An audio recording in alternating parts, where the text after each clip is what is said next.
Bonjour et bienvenue dans Your Future, le MAG, l'émission qui te permet de rencontrer ton avenir et de faire les choix, même à la dernière minute. Et les bons choix, ils sont aussi dans cette émission puisqu'on va parler d'Omnes et éducation. Et pour en parler, j'ai le plaisir d'être avec José Milano. Bonjour. Bonjour. Merci d'être avec nous. Vous êtes le président exécutif de Omnes Éducation. Et Omnes Éducation, c'est quoi? On va le savoir dans En deux Spi. Est-ce que c'est fait pour vous? J'en suis certain, on en parle dans sa match.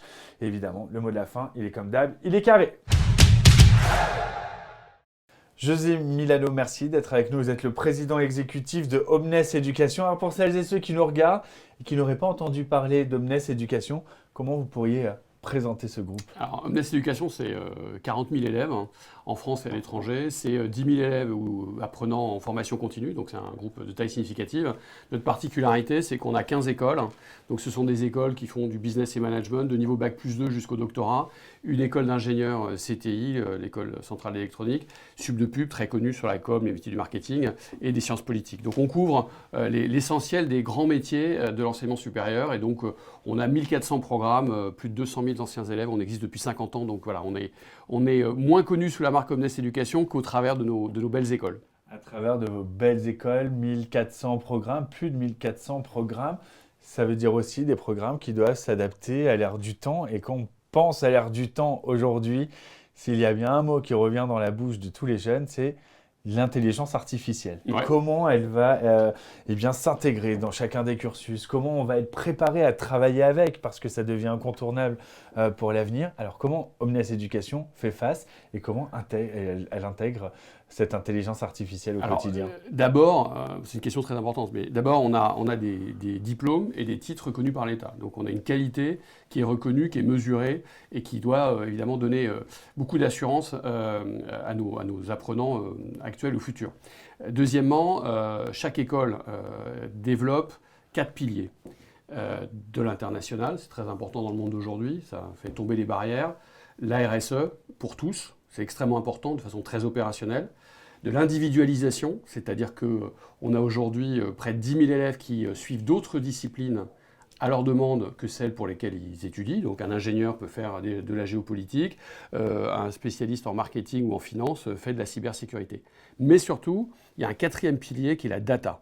Donc la data, c'est l'antichambre de l'intelligence artificielle. Donc comprendre la donnée, organiser la donnée, traiter la donnée, c'est ce qui va permettre de faire de l'intelligence artificielle. Aujourd'hui, à l'heure où je vous parle, 20 000 élèves dans toutes les écoles, y compris celui qui fait des sciences politiques, y compris celui qui fait tous les métiers de la gestion, il a des cours de data. Ça va d'une demi-journée jusqu'à des cours spécialisés de data engineer, donc de niveau Bac+5, de master, en français et en anglais. Il est accompagné. Et ça, c'est une plateforme extraordinaire qui s'appelle Data Scientist qui fait partie du groupe. Et donc, on est aujourd'hui les seuls à pouvoir donner ce contenu de data à l'ensemble de nos étudiants.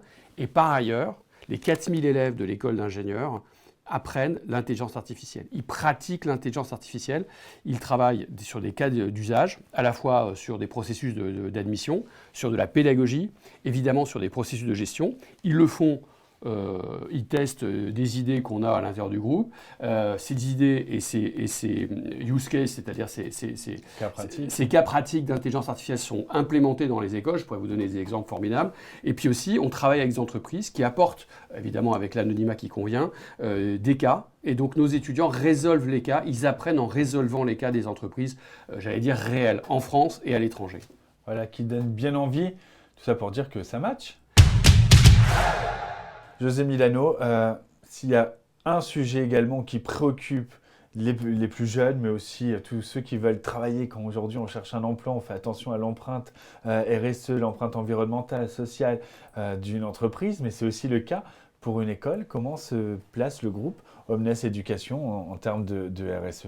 Alors, on a une approche totalement intégrée et là aussi qui est transversale à l'ensemble de nos écoles. Ça s'appelle Time to Act, donc tout est dit dans le titre. On agit comment? Sur 3 piliers là aussi. Le premier, c'est la recherche. Tous les programmes de recherche de nos profs permanents intègrent cette dimension-là. C'est la formation. L'ensemble de nos étudiants passent le test TASC, qui est le test reconnu par l'ONU sur les 17 priorités du développement durable. Donc ça, c'est extrêmement important.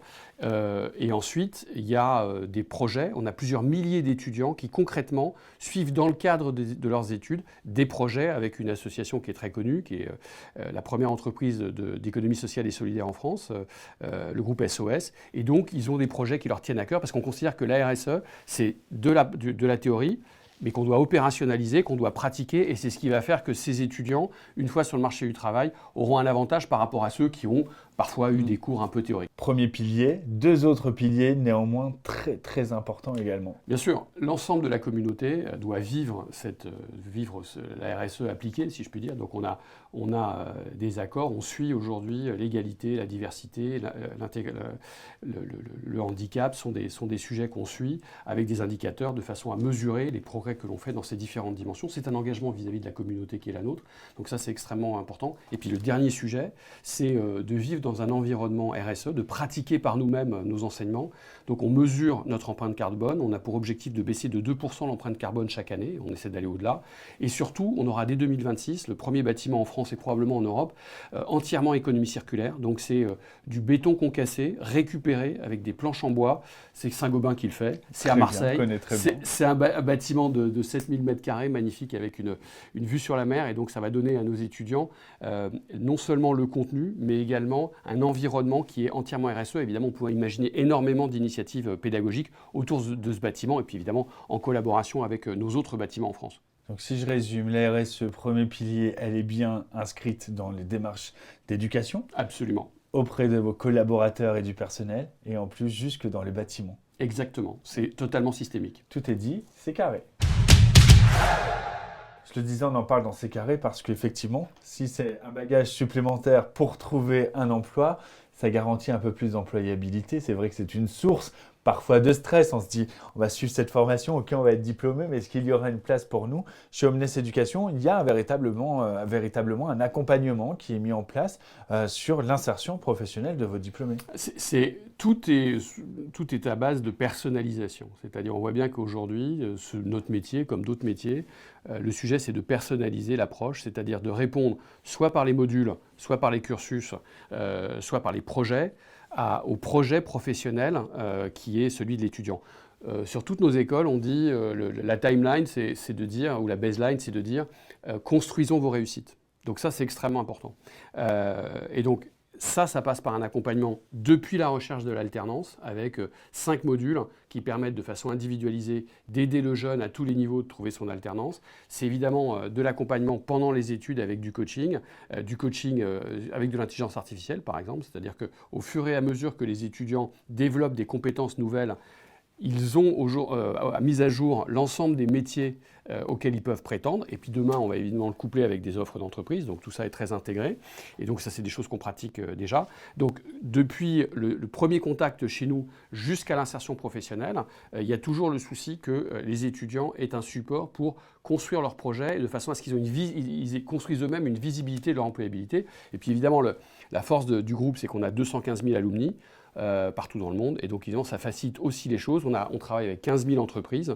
Donc, tout cet écosystème prend le relais, est articulé avec les initiatives qu'on a en interne de façon à ce que le jeune il soit bien formé, mais aussi il puisse trouver évidemment un travail. Et dans 95% des cas, il est placé dans les 4 à 6 mois à l'issue de ses études. Ce qui est un très très beau score. Et il faut mesurer pour être sûr qu'on est toujours près de l'objectif, parce qu'évidemment, les choses peuvent changer très vite. Alors justement, pour celles et ceux qui souhaiteraient construire leur avenir à vos côtés, qu'est-ce que vous leur diriez? C'est le mot de la fin, c'est à vous. Rejoignez-nous sur le site Omnes Éducation et là vous aurez beaucoup d'informations, vous aurez y compris avec l'intelligence artificielle des directeurs d'école qui répondront à toutes vos questions en live, c'est assez spectaculaire, notamment à l'ECE. Donc voilà, donc on applique, on met à disposition tout de suite des cas pratiques de l'intelligence artificielle pour vous tous. Merci beaucoup, José Milano, président exécutif de Omnes Éducation, d'avoir été avec nous. C'est la fin de ce numéro de Your Future le Mag. Pour plus d'informations sur Omnes Éducation et sur les rendez-vous de Your Future, rendez-vous sur le site internet www.your-future avec un e.fr. À très bientôt pour un nouveau numéro de Your Future le Mag.